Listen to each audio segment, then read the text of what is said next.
25 December বাড়িতে কাটানোর পর আমরা 26তে সকালে হঠাৎ প্ল্যান করলাম যে বাইরে সবাই মিলে লাঞ্চে যাব।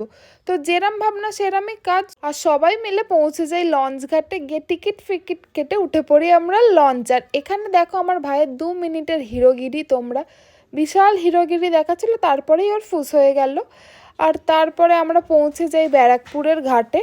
আর যখন ব্যারাকপুর বলছি তো তোমরা বুঝেই গেছো কোথায় গেছিলাম। হ্যাঁ, একটু গেছিলাম সবাই মিলে দাদা বৌদিতে লাঞ্চ করতে। আর যেহেতু আগের দিন ক্রিসমাস ছিল তো টুকটাক ডেকোরেশন করা ছিল, গিয়ে আমরা বসে যাই আমাদের জায়গায়। আর মায়েরা অর্ডার দিচ্ছিল মেনু দেখে, যাও বা দাদা বৌদিতে গেলে সেকেন্ড তো দিতে হয় না। আর এখানে আমার ভাইয়ের ব্লগিং দেখো, তারপরে আমাদের অর্ডার দেওয়া একটার পর একটা খাবার চলে আসতে থাকে। আর এই যে হচ্ছে দাদা বৌদির স্পেশাল মটন বিরিয়ানি, যেটা ইজ অলওয়েজ লাভ, বাট কোয়ালিটিটা আমার একটু ডাউন লাগলো মেবি ফেস্টিভ সিজনের জন্য। ডেজার্টে নিয়েছিলাম এই ফালুদাটা, আর বেরিয়ে তো দেখি বিশাল লাইন, তারপর চলে আসি বাড়ি।